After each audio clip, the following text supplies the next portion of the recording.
My God, I hate drugs.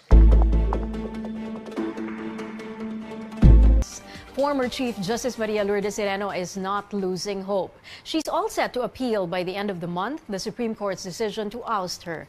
And amid her fight, Sereno tells CNN Philippines she's supporting a movement on justice and accountability. Our Anjo Alimario tells us more. With her defeat at the Supreme Court, former Chief Justice Maria Lourdes Sereno remains unfazed. She says her fight isn't over. It's a larger story than we originally thought. Before her ouster, Sereno thought she would only be facing an impeachment trial. And so many people picked up the cause of judicial independence. So this resonates, Pinky. This means that obviously what I thought was going to be a limited battle was going to be really a large one, a fight for the people's cause, for a preservation of our democratic rights and the checks and balances that we need. Though she doesn't rule out running for the Senate, Sereno says she's focused on her appeal. But also she's committed to support a movement for justice that she believes is already underway. We cannot allow such a sad part or a sad segment in our history to not have a redemptive value. Kailangan makahanap tayo ng redemption dito eh. Ano ang good dito? So ano yung movement, The good is supposed to allow people to have a voice in a movement that will talk about justice and accountability. Chief Presidential Legal Counsel Salvador Panelo says Sereno should run. Ako na magsabi sa tumakbo ka na lang. Kasi, she wants to vindicate her honor. I think that's the only way for her to vindicate it. Congressman Reynaldo Umali reveals Sereno is already being eyed by a political party. I know for a fact she's being considered by the Liberal Party. In fact, Congressman Egay Arice once blurted out that she's being considered. Sereno now wants President Rodrigo Duterte to keep his promise to resign if proven he was behind her ouster. It's just but fair, she adds, to remind the president of his own words. Sa akin nakakagimbal eh. For a president to say, uutusan ko ang buong Kongreso. Nakalimutan na niya na hiwalay siya sa Kongreso. And then sabihan niya, tutulungan pa niya si Kalida para siguraduhin manalo. Anong klaseng pagre-respeto ito? Eh di parang sinabi niya na siya na rin talaga ang promotor nitong kawaran to. With the court's historic ruling, Sereno says the Solicitor General has been turned into the most powerful person next to the president. Even more powerful than the Senate combined. All 24 senators cannot do what Soljan Kalida can do now. Ang Senado parang ginawang, pasensya na yung salita po, no? Parang ginawang inutil po sila. Na hindi na ho sila ang magdedesisyon ng impeachment kasi mahaba po ang impeachment, no? Eh, ang dali lang palang mag-file ng co-warranto. Sereno will file her appeal by May 30th. She hopes all 8 justices will change their mind for the sake of the country. It may be next to impossible, but Sereno says there's always a glimmer of hope.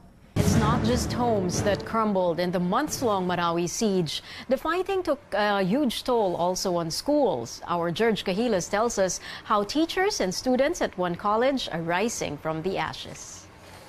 This is a temporary school building of Dansalan College. After the main campus in Marawi was destroyed in the war, the school administration transferred operations to its research and conference building in Iligan City.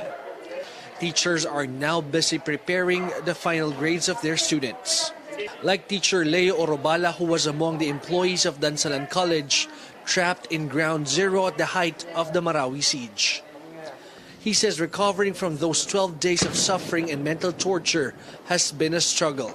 Ako mismo sa sarili ko, parang tingin ko na hindi na kami makalabas na buhay. Kaya sinabi ko pa nga sa mga kaibigan ko na yung mga ID natin, lagay natin sa bulsa natin to at least ma-identify tayo kung may mangyayari. Teaching has given Orobala a sense of normalcy after the harrowing experience. Pero sa akin, hindi na sana maulit yun. Whatever the political purpose or the objective, it should be done in a peaceful way. Kasi na para sa akin lang hindi ka makapag-establish ng isang society or community na in-establish mo sa pamagitan ng dahas.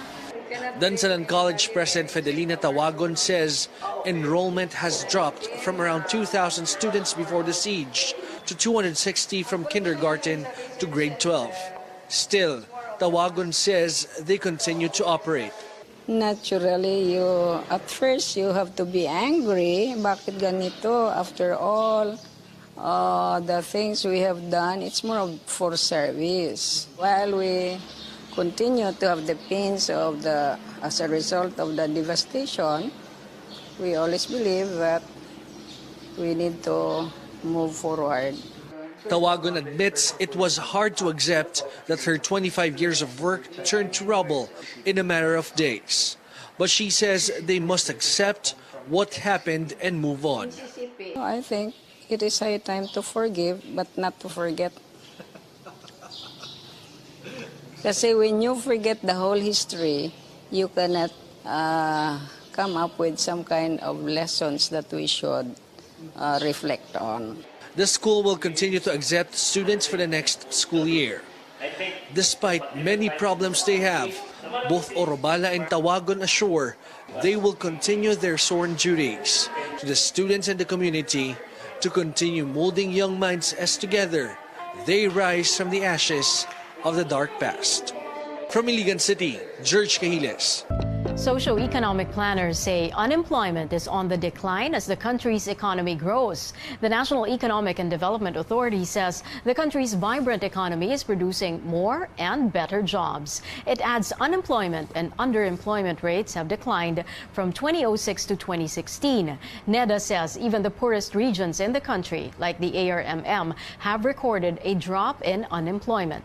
Socio-economic planners also say while millennials have found jobs, unemployment remains relatively high among high school and college graduates. Again, our top story tonight, actor Cesar Montano has resigned as Chief Operating Officer of the Tourism Promotions Board. Montano's resignation comes amid alleged irregularities in the projects of the Tourism Department's attached agency. It was earlier revealed that Montano's projects, particularly the multi-million peso Buhay Karinderya program, did not go through proper bidding. Tourism Secretary Berna Romulo Puyat and Special Assistant to the President, Bongo, confirmed the resignation to CNN Philippines. We obtained a copy of that letter dated May 22. That's tomorrow. Montano said he is tendering his courtesy resignation, quote, effective immediately. He went on to say, quote, I am truly grateful for the trust and the opportunity you have bestowed upon me to serve our country through the Tourism Promotions Board. In other news, celebrity star power was on full display at the royal wedding of Prince Harry and Meghan Markle Saturday. Among the stars spotted at Windsor, power couple George and Amal Clooney, who both looked stunning in their ensembles. British celebrity couple David and Victoria Beckham was also in attendance. The Beckhams were also present at Prince William and Kate Middleton's wedding in 2011. Tennis superstar Serena Williams, one of Meghan's close friends, was also at the ceremony. The 23-time Grand Slam champion was accompanied by her husband, Reddit co-founder Alexis Ohanian. Of course, the cast of legal drama Suits were present at the wedding. Markle's co-stars who attended included Patrick J. Adams, Gabrielle Macht, Sarah Rafferty, Gina Torres, Rick Hoffman, and Abigail Spencer. Other personalities at the wedding were Sir Elton John, media mogul Oprah, late-night host James Corden, and actress Priyanka Chopra. It was a night filled with music, tributes, and powerful statements as the Billboard Music Awards honored the top artist of the year. You're in the newsroom on CNN Philippines tonight. Actor Cesar Montano quits as chief of the Tourism Promotions Board amid the multi-billion peso Buhay Karinderya controversy. Tito Soto is in, Coco Pimentel is out as Senate President. And we have the highlights and big winners of the Billboard Music Awards.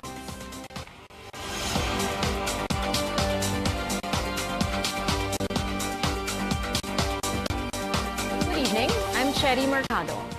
We begin with this breaking news. Actor Cesar Montano has resigned as Chief Operating Officer of the Tourism's Promotions Board. Tourism Secretary Berna Romulo Puyat confirmed this to CNN Philippines.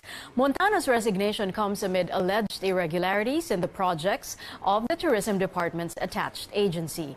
Puyat earlier revealed that Montano's projects, particularly the multi-million peso Buhay Karinderya program, did not go through proper bidding. She later ordered the suspension of TPB's project projects and asked the Commission on Audit to look into them. When pressed for more details, Tourism Secretary Berna Romulo Puyat said, quote, "I would like to consider this matter closed from my active involvement, but trust that COA will get to the bottom of this episode." Special Assistant to the President Bongo also confirmed to CNN Philippines that Montano sent his resignation letter to President Duterte through his office. In his letter dated May 22, that's tomorrow, Montano said he is tendering his courtesy resignation, quote, "effective immediately." Montano went on to say, quote, "I am truly grateful for the trust and the opportunity you have bestowed upon me to serve our country through the Tourism Promotions Board." Earlier today, presidential spokesman Harry Roque announced another official would resign. And finally, there will be a resignation. One of those whom the president would have terminated will be resigning tomorrow. We will release his resignation letter tomorrow. Here is what we know so far about the Tourism Promotion Board's Buhay Karinderya project under Cesar Montano. Buhay Karinderya is a partnership between TPB and marketing agency Mary Lindbert International Incorporated. It offers a glimpse of Filipino culture and traditions and teaches proper food preparation and presentation. This year, TPB agreed to sponsor Buhay Karinderya for a whopping 320 million pesos. Of this amount, the agency already paid Mary Lindbert 80 million pesos, although the project will not be launched until June. TPB Deputy Chief Operating Officer for Marketing and Promotion Sector, Maricon Ebron, told CNN Philippines on May 18, Puyat's predecessor, resigned Secretary Juan de Teo, was the one who referred the Buhay Karinderya program to the board. Ebron also revealed there are more irregularities in the Tourism Board under Cesar Montano's watch. She said the TPB spent millions of pesos in projects that did not go through proper bidding or were not even approved by the board of directors. But she did say that sponsorship and partnership projects do not go through public bidding. Again, this is breaking news. CNN Philippines is still trying to get more details on the resignation of Cesar Montano as head of the Tourism's Promotions Board. Meantime, President Duterte fires another official, this time a Transportation Assistant Secretary who consulted his sister about a government project. Malacanang says it has long made it clear using the president's family is not tolerated. Our senior correspondent Ina Andolong tells us the president is also warning judges against dealing with someone who's been dropping his granddaughter's name. It's a line often heard in his speeches. President Rodrigo Duterte stressing he won't allow any family member to get involved in government transactions. Why do you have to consult my sister? Di ba sinabi ko sa huwag kayong, if it is a relative of mine, consider it denied. Ngayon kung ipasabi mo yan na kinausap ko yung membro, there is no such thing as a first family in this country. Apparently, that statement reiterated over the weekend pertained to a transportation official who consulted a sister of the president about a government project. The official, Transportation Assistant Secretary Mark Tolentino, was fired. Ang kasalanan po ni ASEC Tolentino, siya po ay nakipag-usap sa isang kamag-anak ng presidente. Ang order po ng presidente sa lahat ng taong gobyerno, huwag niyo pong kakausapin ang kahit sinong kamag-anak niya na meron pong gustong kahit anong kontrata. In his announcement, presidential spokesman Harry Roque did not identify the presidential's sister or the government project. But Tolentino was recently involved in an apparent feud with his superiors at the Transportation Department. He accused them of derailing a railway project to favor Chinese contractors, claiming that his revelation had the blessing of the first family. Kapag kinausap niyo po ang kahit sinong kamag-anak ng presidente, basehan na po yan para kayo ay sibakin. Itong pagsibak po kay ASEC Mark Tolentino, magsilbing halimbawa po. Even the president's granddaughter is being used. After announcing Tolentino's firing, Roque went on to warn the judiciary about a fixer who has been using the name of the president's grandchild. The alleged fixer, the current partner of the ex-wife of one of the president's sons. No name mentioned, but among the presidential children, only Paulo has an ex-wife. Ginagamit po ang pangalan ng apo ng presidente para sa pagpipix ng mga kaso. So mga mahistrado po, mga judges and justices, huwag niyo pong entertainin itong fixer na ito. Former Davao City Vice Mayor Paulo Duterte's ex-wife is Lovely Sumera. The president was just seen with Sumera at his granddaughter Isabel's senior high school graduation last week. Ina Andolong, CNN Philippines. The former Transport Assistant Secretary refuses to comment at length on the president's decision to fire him. In a text message to CNN Philippines, he says, quote, "I'm serving at the pleasure of the president. Whatever his decision, I will respect it. But I will continue to support him and to continue to fight against corruption and to protect the interest of Mindanao and its people." The Transportation Department says it supports the decision to fire Tolentino. The agency statement says in part, quote, "Name-dropping and seeking the assistance of the president, his family, or any other influential individual, either for government projects or for personal gain, will never be tolerated." Presidential son and former Davao City Vice Mayor Paulo Duterte speaks up about the issue that a fixer is using the name of one of his children. In a message sent to a Davao-based journalist, the younger Duterte said his former wife, Lovely Sumera, and her partner, a certain J.R. Sumera, are using the name of one of his sons in certain transactions. Duterte did not specify these transactions, but he did accuse the Sumera couple of also using his family name. He cited this as among the reasons why he resigned in December last year. Several months ago, Duterte complained about Lovely still introducing herself as his wife.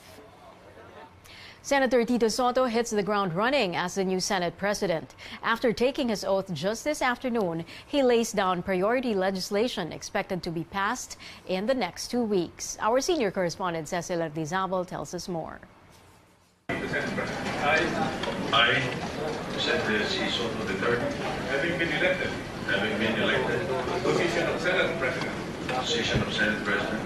Newly installed Senate President Tito Sotto vows to meet expectations to lead the Senate, saying he won't allow the institution to be degraded and criticized unfairly.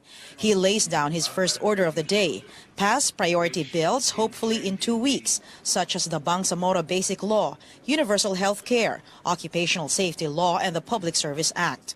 With so much on his plate, Sotto is considering cutting down on his commitments, such as his weekly appearances as co-host on the noontime show.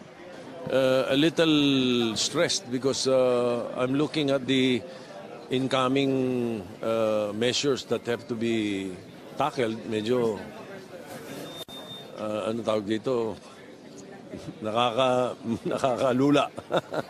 Anong priority doon? But siyempre, we'll have to rely on our experience and the help of my colleagues. Sotto remains with his party, the National People's Coalition, or NPC. His colleagues believe he will keep the balance with senators from the ruling PDP Laban and the Liberal Party-led minority group. He describes how he wants the Senate's relationship with Malacanang to be under his watch. We will try our best to keep the Senate independent, supportive but independent. It was a smooth transition of power to Sotto from former Senate President Coco Pimentel, as everyone had hoped. Pimentel will stay with the majority bloc despite insinuations of betrayal in the move to replace him. This is an example of a peaceful and willing transfer of power in the Senate. Just the same, he thanked his colleagues for their support during his term. I served as Senate President inspired by the words of Justice J.B.L. Reyes and guided by the principles and values of Senator Nene Pimentel. I stepped down knowing that I tried my best to do this.